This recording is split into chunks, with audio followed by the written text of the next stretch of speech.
Liam Harlow had two things worth keeping: a 7-year-old daughter who still believed stuffed rabbits could hold opinions, and a car design that had taken him 3 years to build from nothing. When billionaire Sebastian Grant invited him into the Manhattan Tower, Liam believed it was the chance that would change everything. 6 months later, the car appeared on the cover of every luxury automotive magazine under the name Grant Phantom and Sebastian, stood before a crowd of thousands accepting applause with the ease of a man who had never once considered that something might not belong to him. There was no mention of Liam's name, not one line, not one footnote. Liam sat alone in his rented Detroit apartment that evening, holding a rejection letter from Grant Automotive's legal team, listening through the hallway door as his daughter asked why he was so quiet. Follow now, so you don't miss the story of one ordinary father and the truth that shook everything.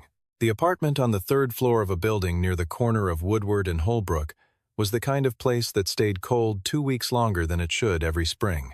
Liam had lived there for 2 years with his daughter Violet, and in that time he had grown accustomed to the particular sound the radiator made at 2 in the morning, a low, rhythmic knock that was less comforting than it was simply familiar. He worked at a drafting table wedged between the bookshelf and the window, in a room that was technically the dining area, but had never once held a dining table. Most nights after Violet was asleep, he would sit in front of his design software with a cup of coffee that was still warm for the first 20 minutes and then irrelevant for the next 4 hours, and this was how his days and nights had run for 3 years. The file on his computer was named Project Ember, which was not a dramatic choice but an honest one. It had begun the way embers begin, from something already burning low. His wife, Sarah, had died in a traffic accident when Violet was 4 years old. The details were not the kind Liam repeated out loud, but they lived somewhere behind everything he did in a way that did not require language. He had left his staff designer position at a mid-tier automotive firm in the months after the funeral, not because he could not work, but because Violet needed someone who could pick her up from school at 3:15 every day without exception, and the company's flexibility policy was precisely as flexible as a steel beam. He went independent, taking small contracts where he could find them, building a quiet and unremarkable reputation as someone thorough, reliable, and not particularly expensive. It was not glamorous. It was enough. The apartment was not the life he had imagined, but Violet had a good school and a bedroom she had painted with butterflies using an inexpensive craft set from the drugstore, and most mornings, she came to breakfast in mismatched socks with firm opinions about which cereal was superior, and Liam had come to believe that the shape of a life could be found in smaller things than most people thought to look for. Project Ember had started the way grief sometimes redirects itself into the hands rather than staying in the chest. Liam was a structural thinker by nature, and where other designers began with the surface, the silhouette, the stance, what a car looked like, standing still in showroom light, Liam began with what held everything together underneath. The central idea behind Ember had taken shape slowly over 3 years, a modular chassis architecture that allowed individual components to be replaced along a tiered pricing structure without compromising the overall structural integrity. The concept addressed a problem that every premium electric vehicle manufacturer was currently bleeding money over: the catastrophic depreciation caused by battery degradation and the prohibitive cost of full system repair. Liam had modeled 3 different manufacturing scenarios, written 9 drafts of the cost framework, and scrapped and rebuilt the structural geometry twice before he felt the solution was not merely clever but correct, which was the only standard he trusted. He documented every iteration, every revision, every dead end and correction in a cloud-based archive that time-stamped automatically each time a file was opened, modified, or saved. He had not built this system out of legal caution. He had built it because he liked being able to look back at where an idea had come from. It was a habit of mind. He had no particular reason to think it would ever matter for anything beyond his own curiosity. On the night that would turn out to be the last ordinary night for a long time, Violet padded into the workroom at some point after midnight in her socks, carrying the small gray stuffed rabbit she called Buttons. She climbed into her father's lap without asking, which was not unusual, and looked at the screen for a moment. "Is that your car, Daddy?" Liam said it was. Is it the most beautiful one in the world? He told her he thought it might be, but that nobody knew about it yet. Violet considered this with the gravity that 7-year-olds sometimes apply to information adults treat too lightly. She nodded once, tucked buttons under her chin, and was asleep against his shoulder before the next revision was finished.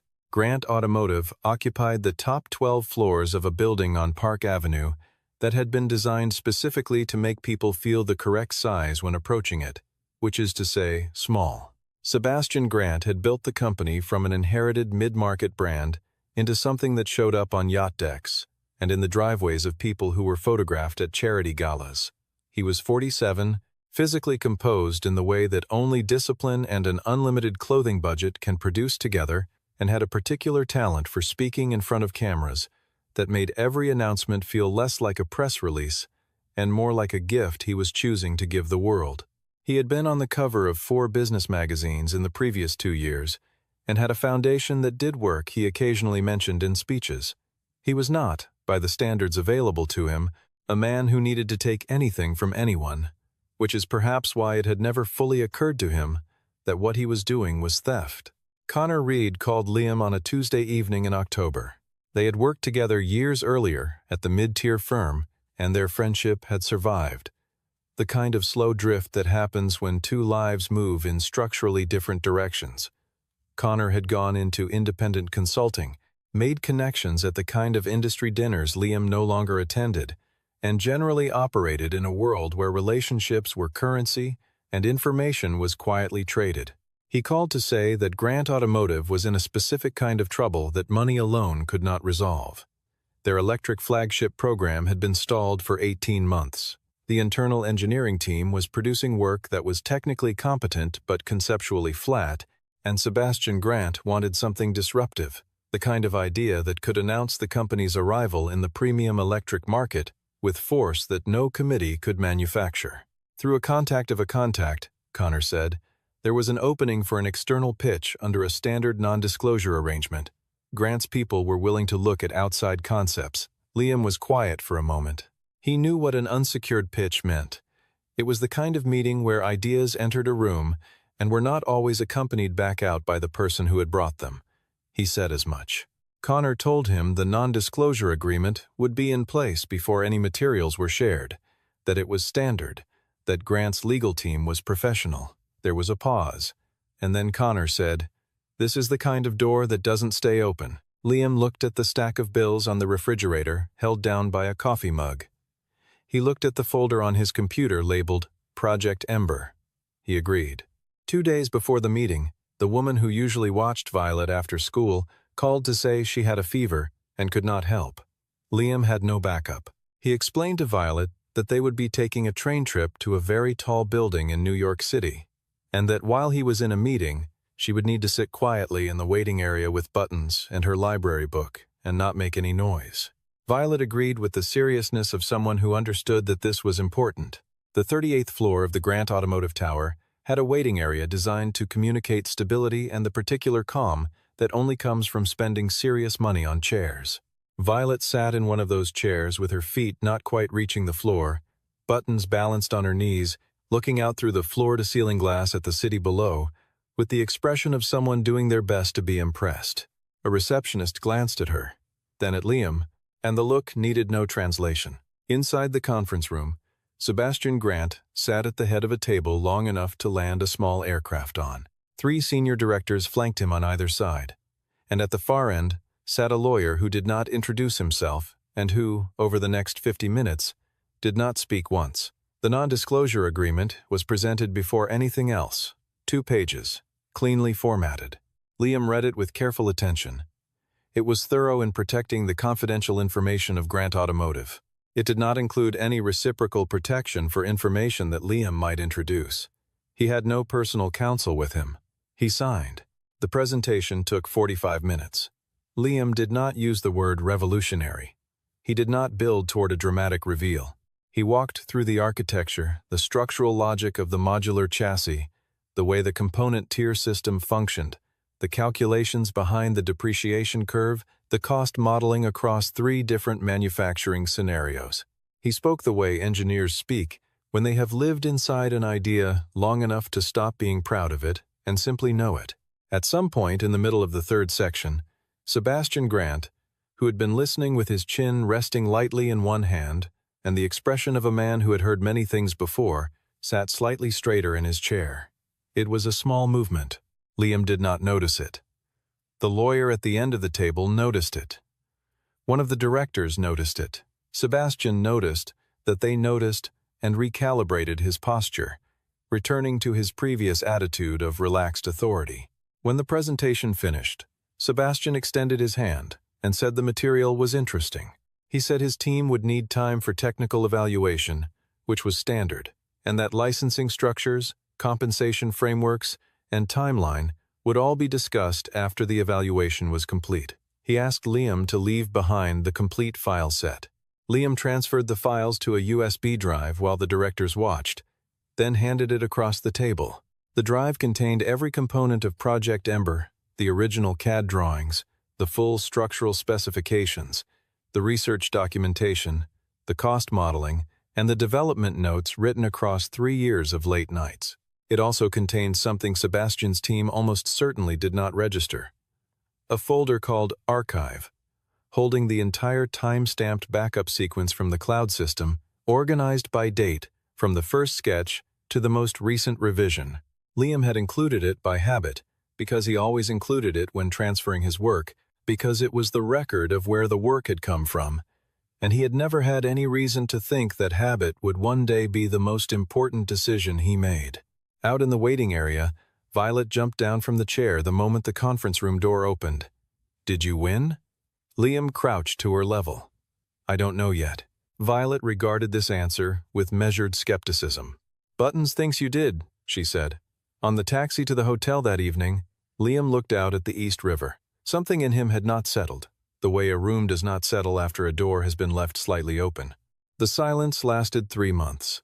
Liam sent follow-up emails every 2 weeks measured. Professional, never desperate. The responses came from an assistant, never from anyone with a decision-making title, and they all said some version of the same thing. The evaluation was ongoing. Connor Reed became progressively harder to reach.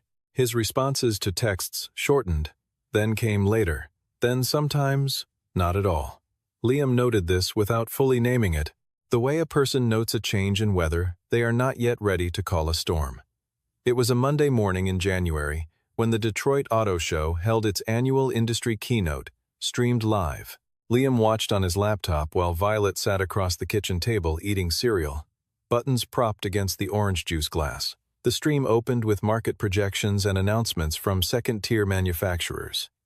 Then the feed cut to the Grant Automotive segment, and Sebastian Grant walked out from the left side of a stage that had been designed to feel like a cathedral-high ceilings, dramatic lighting, the kind of sound system that makes a man's voice feel like weather. The screen behind him was dark for a moment. Then it lit up with a car. Liam set down his coffee cup. The vehicle on the screen was called the Grant Phantom. Sebastian described it as the culmination of years of internal research and development, a full rethinking of premium electric architecture, designed from the ground up by Grant Automotive's engineering division. He used the phrase flexible, segmented architecture. He used the phrase component-tier replacement system. He described the relationship between the structural frame and the battery module in language that was not close to Liam's documented phrasing. It was the same language, the same sequence, the same conceptual framing, right down to the depreciation curve analogy that Liam had used in his development notes to explain why the problem existed in the first place. These were not ideas that existed in any public record. They were not phrases drawn from existing literature. They were words that Liam had written alone in a room at 2 in the morning in a Detroit apartment, and they were now coming out of Sebastian Grant's mouth on a stage before several thousand people and several million watching on screens. "Buttons thinks the car looks a little funny," Violet said from across the table, not looking up from her cereal. Liam did not respond. He watched Sebastian shake hands with the mayor, watched the confetti fall, watched the assembled crowd lift their phones in unison to photograph a car that Liam had built in his head and his machine and his 3 years of sleepless nights. He stood up, walked to the bathroom, and locked the door. He stood at the mirror for a long time. He did not make a sound. That afternoon, Liam drafted a formal written notice to Grant Automotive's legal department, calm in language and specific in detail. He identified the concept, the timeline, the pitch meeting, the NDA and its limitations, and requested a conversation to address the discrepancy. The response arrived in less than 24 hours, not from Grant Automotive directly, but from the law firm that represented them on intellectual property matters. The letter was 7 paragraphs of precise legal language that ultimately communicated 3 things: that Grant Automotive had violated no agreement, that the Phantom had been developed entirely by their internal team, and that if Liam Harlow continued to make what it called unsubstantiated allegations against Grant Automotive and its principals, the company would have no choice but to pursue legal remedies. Liam read the letter twice. He set it face down on the table. From the hallway, "Daddy, are you coming for dinner?" What followed over the next 6 weeks was the kind of campaign that does not announce itself as a campaign. A post appeared on a well-trafficked engineering forum, anonymous, articulate, and confident in its framing, describing a pattern of behavior by an unnamed independent contractor in the Detroit metro area who had allegedly attempted to leverage loosely conceived concepts against automotive manufacturers by Devon's acceptors, claiming intellectual property violations when companies declined to engage. The post named no names. It did not need to. The industry was small enough that the combination of timing, geography, and specificity pointed in one direction. Within a week, 3 smaller publications had run pieces on intellectual property disputes in the automotive startup space, citing the forum post as background, without identifying Liam directly. The phrase that appeared most consistently across all of them was unsubstantiated allegations, as though it had arrived pre-packaged. Liam found Giselle Ward through the archive of a business publication that had published a 4-part investigation 18 months earlier on patent suppression in the consumer technology sector. The series had been sourced from internal documents, had named 3 executives by name, and had resulted in 2 federal investigations and 1 resignation. He called the publication's number and was transferred twice before reaching a voicemail.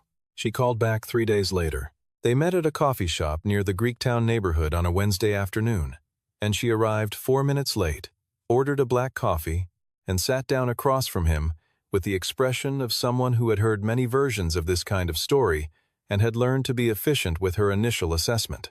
She listened without interrupting for 20 minutes, while Liam laid out the full sequence: the pitch, the NDA, the USB drive, the 3 months of silence, the auto show, the Phantom, the legal letter, the forum post. When he finished, she said, "What do you have besides your own account?" Liam mentioned the cloud archive and the timestamps.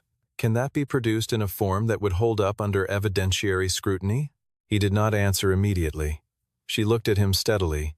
"When you have something more concrete, call me." She picked up her coffee, stood, and walked out. She did not seem unkind. She seemed precise. 2 days after the meeting with Giselle, Liam's last 2 active design contracts were quietly terminated. Neither client offered a detailed explanation. One sent a message that read only, "I can't have any association with an active legal dispute, nothing personal." The other simply stopped responding to emails. Liam sat at the kitchen table with a legal pad and did the arithmetic he had been avoiding for 3 weeks. He had approximately 2 months of operating expenses remaining. Connor Reed called on a Friday night not to help. He called in the careful, apologetic tone of a man who had decided that the most honest thing he could do was tell the person he had wronged to stop fighting. He said Liam should consider the realities. He said that the company Liam was dealing with had resources that made the outcome of any legal conflict effectively predetermined. He said that accepting a settlement, even an inadequate one, was sometimes the only rational decision available. Liam let him finish. Then he asked, without raising his voice, "Did they pay you to stay quiet?" The line went silent for a long time. Then Connor said, "I'm sorry, Liam." The call ended. Liam set the phone on the table and looked at it. Violet appeared in the kitchen doorway holding buttons. "Who was that?" "An old friend," Liam said. "Is he still your friend?" Violet asked. Liam considered this for a moment. "I don't know yet," he said. "There is a particular quality to the silence in an apartment when the financial floor beneath a family begins to thin. It is not dramatic, there is no single moment of collapse, no obvious rupture. What there is instead is a gradual narrowing of the space between what exists and what is needed. And Liam felt it that winter, the way you feel a room getting colder without being able to identify the exact moment the heat went off. He still made Violet's lunches every morning. He still walked her to school and picked her up at 3:15 without exception. He still read to her at night and answered her questions about why clouds were different shapes and whether rabbits dreamed and what it meant when a car engine made a sound like a cough. The routines held, but underneath them, the arithmetic on the legal pad was not improving. He pulled up the cloud archive one evening and spent 2 hours going through it with the methodical attention of someone looking for something they hope to find and are not entirely certain is there. Everything was intact. The first file creation, a rough structural diagram, just an early concept, was timestamped at 11:47 at night, with automatic metadata that included the device identifier, the software version, and the geolocation tag that confirmed it had been created in Detroit 3.5 years earlier. Every revision carried the same structure. There were 843 time-stamped entries covering the entire development of Project Ember, from the first sketch to the final submission-ready package. No file had been created after the pitch meeting. Every entry preceded it, sometimes by months, sometimes by years. The record was complete and sequential, and entirely his. Liam printed the archive log 12 pages, hole-punched them, and put them in a manila folder. He labeled it in pencil. Then he sat at the table with the folder in front of him and understood clearly that this was necessary, but not sufficient. A timestamp proved sequence. It did not prove intent. Grant Automotive could argue parallel development, that their engineers had arrived at the same architecture independently, that the terminology coincidence reflected shared technical vocabulary, that the structural similarities were the natural result of multiple teams working on the same engineering problem with access to the same published research. They had a legal team paid to construct exactly that argument and construct it well. What Liam needed was something from inside the building. Giselle Ward, in the weeks following their coffee shop meeting, had not been idle. She had not called Liam and had given no indication from the outside that she was doing anything at all. But she had pulled the full corporate filing history of Grant Automotive's Phantom project, had spoken with 2 former Grant employees under background-only agreements, and had begun mapping the internal project timeline against the date of Liam's pitch. The gap between the pitch and the first recorded internal engineering directive on the Phantom's chassis architecture was 11 days. She noted this. She began making calls to names she found in the margins of filing documents, the kind of names that appear once or twice in secondary credits and are forgotten by everyone, except someone who is specifically looking for them. Isaac Palmer had spent 12 years inside Grant Automotive's engineering division, becoming the kind of person that large organizations depend on, without acknowledging the one who understood not just the assigned work, but the KMDUF, entire system around it, who could identify a load-bearing problem in a design review before anyone else had noticed the question forming, who arrived an hour early and stayed 2 hours late because the work was genuinely interesting to him. He had been a senior design engineer on the Phantom project from the beginning. 3 weeks after the Phantom's debut at the auto show, when the press coverage was still running, when Sebastian Grant was still doing interviews about innovation and vision, and the courage to reimagine what luxury transportation could mean, Isaac was called into a room by a vice president. He had met twice and told that his president position was being eliminated as part of a departmental restructuring, standard severance package, standard non-disclosure requirement attached to the package. Isaac signed. He accepted the check. He drove home in a car he had designed test specifications for and sat in his driveway for 22 minutes before going inside. It was not the termination itself that eventually led Isaac to act. It was something older and smaller. In the weeks before the Phantom launch, during the final engineering review, one of the junior chassis team members had asked Isaac where the modular framework had originated. The idea had appeared in the development documents suddenly and completely, without the iterative record that normally accompanied internally generated concepts. Isaac had been present in the room 11 days after Liam's pitch, when Sebastian Grant had walked in holding a printed packet and set it on the table and said, "This is the direction we are going." When a director asked where the material had come from, Sebastian said, with the finality of someone closing a conversation, "Internal development." Isaac had looked at the packet.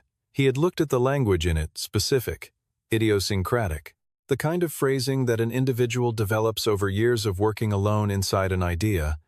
He had said nothing. He had gone back to his work. He had told himself it was not his business. And in the professional sense that was true. And in the human sense, it was something he had not fully resolved in the months since. He found Giselle Ward's byline on a search for intellectual property coverage.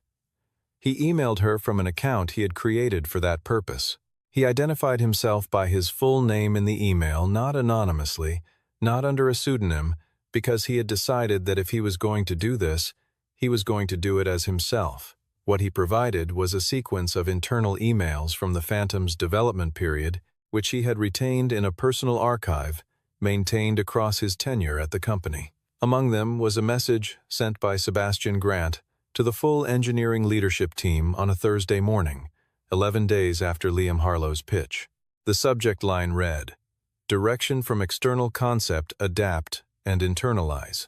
Attached to the email was a document containing sections of Project Ember's core technical framework, including the modular chassis architecture, the component tier cost model, and language lifted directly from Liam's development notes. Sebastian's message directed the team to develop forward from this material as though it were our own, because going forward, it is. Giselle read the email 3 times. She verified the metadata. She cross-referenced Liam's cloud archive timestamps against the date of Sebastian's internal directive and confirmed that Liam's documentation predated the pitch by 3.5 years and predated the directive by 11 days. She brought in a digital forensics consultant she had worked with on a previous investigation to independently validate the metadata integrity of Isaac's emails. The consultant's report came back in 48 hours. The emails were authentic, unaltered, and consistent with Grant Automotive's known server infrastructure. Giselle called Liam. "Not to ask questions. I need to meet with you," she said. That was all. She arrived at the coffee shop first this time. When Liam sat down, she set a folder on the table and pushed it toward him. He opened it. He found the email with the subject line that included his own work, described as something to be internalized as another company's own. He read the attached sections. His language, his architecture, his 3 years of late nights entered into evidence of a project presented to the world as Sebastian Grant's gift to the automotive industry. Liam closed the folder. He set it on the table. Something that had been held very tightly inside him for a long time, not rage, not vindication, but the specific exhaustion of a person who has known the truth and been unable to make it visible, shifted, slightly, and let some air in. The law firm's call came 2 days after Giselle's meeting with Isaac. Not from a partner, from an associate, which told Liam everything he needed to know about where Grant Automotive believed they stood. The associate was pleasant in the way that associates are trained to be pleasant, and he said that Sebastian Grant would like a brief, private conversation with Liam, offered in good faith at his earliest convenience. Liam accepted. He understood what had happened. Something had moved in a direction they had not anticipated, and Sebastian wanted to stop it before it reached a door he could not close from the inside. The meeting was held in a smaller conference room on a different floor. No row of directors, no silent lawyer at the end of the table, just Sebastian Grant and one attorney sitting across from Liam. Sebastian was wearing a charcoal suit and looked exactly as composed as a man who has never been publicly embarrassed looks before he is publicly embarrassed. He began with measured warmth, the constructed kind. He said that looking back at the handling of the external concept review, it was clear that there had been lapses in internal protocol. He said that Liam's contribution to the intellectual foundation of the Phantom deserved acknowledgement, the word selected with the care of someone choosing the least expensive item on a menu. He pushed a sheet of paper across the table with a number on it. The number was not small. It was enough to cover 2 years of lost contracts, enough to move to a larger apartment, enough to make the arithmetic on the legal pad go quiet.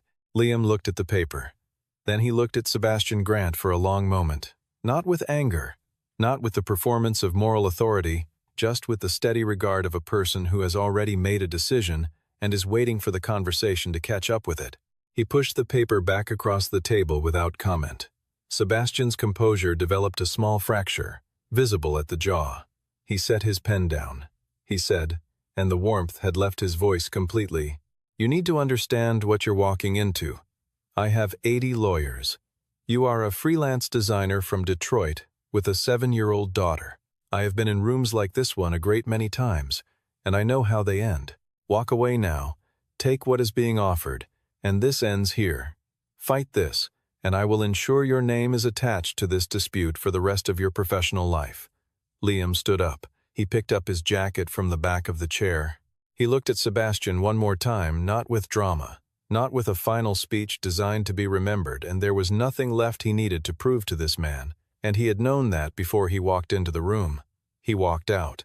Violet was on a bench in the small plaza across the street, watching a pigeon navigate a discarded pretzel with notable determination.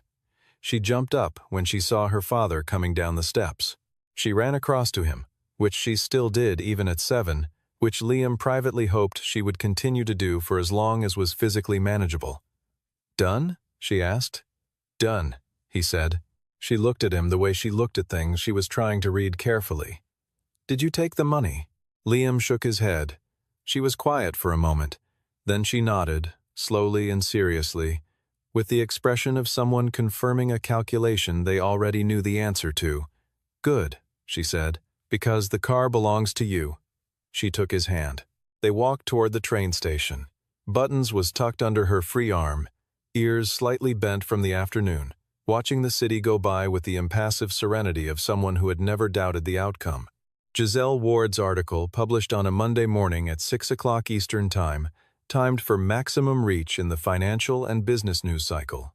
The headline read, "The engineer who built the Grant Phantom and was never told he did." The piece ran at just over 4,000 words in the digital edition, accompanied by a sidebar timeline, an annotated diagram, comparing Project Ember's structural framework against the Phantom's published specifications, and a full accounting of Isaac Palmer's identity, role, and documentation Isaac had chosen to be named, a decision that cost him something, and that he had made with clear-eyed understanding of what it cost. The article was precise, clinical, and sourced in a way that did not leave room for the word allegedly to carry much weight. The response was not slow. By 9 in the morning, the piece had been shared widely across engineering and technology communities. By noon, 3 major business publications had picked it up as a developing story. By mid-afternoon, automotive analysts were on financial news programs discussing what the revelation meant for the Phantom's product positioning and for Grant Automotive's standing in upcoming licensing negotiations with European partners. The phrase, "direction from external concept, adapt and internalize," appeared in a great many headlines before end of day. Sebastian Grant's communications team released a statement at 4:15, a single paragraph of careful language, confirming that an internal review was underway and committing to nothing further. The statement was described in most coverage as inadequate. Grant Automotive's share price closed lower on a day when the broader market had been flat. Sebastian said nothing publicly after the statement. He did not give interviews. He did not appear at the company's scheduled press event the following week, which was handled by a vice president who fielded questions about the Phantom with visible discomfort. The lights stayed on at the tower on Park Avenue. The machinery continued. But something had come loose in the arrangement between Sebastian Grant and the story he had been telling about himself, and it would not tighten back the way it had been before. David Osei contacted Liam 3 days after the article published. He was a 41-year-old intellectual property attorney who had won a landmark design rights case against a major consumer electronics company 4 years earlier, in a proceeding that established precedent for digital, timestamp evidence in concept attribution disputes. He said he had reviewed the publicly available information and the documentation Giselle had published, and that the case had clear merit and significant legal precedent implications. He was not offering his services as charity. He was offering them because the case was worth taking. Liam met with him for 2 hours in a conference room in a downtown Detroit legal building that smelled of old carpet and institutional coffee. which Liam found, against all expectation, genuinely reassuring. Connor Reed appeared at Liam's door on a Wednesday evening without calling ahead. He stood on the landing with his hands in his coat pockets, looking like a man who had rehearsed what he was going to say several times and then lost it on the stairs. Liam opened the door and waited. Connor said that Grant Automotive had approached him 6 days after Liam's pitch had known about their connection, had offered a consulting contract in exchange for stepping back from any involvement with Liam's submission and maintaining what they called appropriate discretion. He had taken it. He was now prepared to provide a written statement and, if the case proceeded to formal proceedings, to testify. He was not asking for forgiveness. He was telling Liam what he had done and what he was willing to do now. Liam listened until he was finished. "Why now?" Liam asked. Connor said, "Because my name is going to come out anyway, and I'd rather it come out because I chose to tell the truth. It was not an entirely noble motivation. It was, at least, an honest one." Liam nodded. "All right," he said. Connor left. From the kitchen. "Who was that, Daddy?" "Someone who made a mistake," Liam said. "Is he going to fix it?" Liam thought about this. "He's trying." The case settled out of court 11 weeks later. The terms of the settlement were not published in full, as is customary in agreements of that nature. But the portions disclosed publicly included 3 items. Grant Automotive formally recognized Liam Harlow as the originating author of the chassis architecture and component tier framework incorporated in the Grant Phantom. Grant Automotive paid a licensing compensation figure that Liam was not authorized to disclose, but that David Osei had described before the signing as more than adequate and less than everything, which is what settlements are. And Grant Automotive published a formal correction to the Phantom's product documentation, acknowledging the external design contribution. Sebastian Grant's name did not appear in the correction. It appeared in the legal filings, in the coverage, in the record, but not in any direct acknowledgement, not in any room where Liam was present. The lights on Park Avenue stayed on. Sebastian continued to run the company. He had been protected by the transaction at a cost that was significant but manageable, and he would carry the event forward in whatever way people like him carry the events that do not destroy them, which is to say, inward, and not in ways that produce visible change. This was not the ending that stories are supposed to have. It was the ending that most things have. Liam had understood for a while that what he was after was not Sebastian Grant's contrition. He was after the record. The record was now correct. On the evening after the settlement documents were signed, Liam took Violet to the pizza place 3 blocks from their apartment.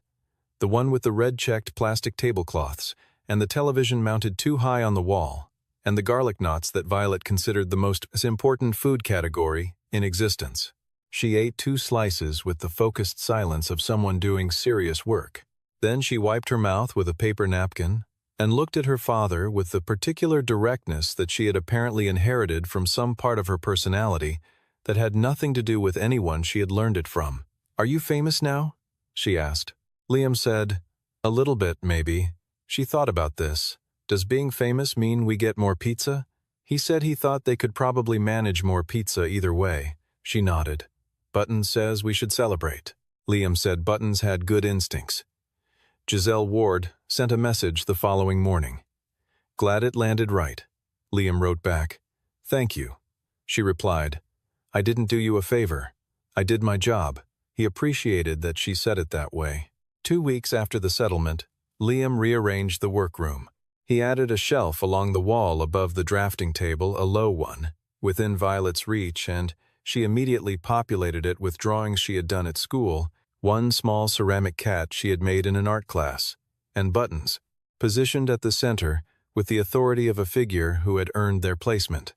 On the table, a new file was open, a blank document, time-stamped automatically by the cloud system at the moment of creation, the same system that had run quietly in the background for 3.5 years, recording everything, waiting for the moment when the record would matter.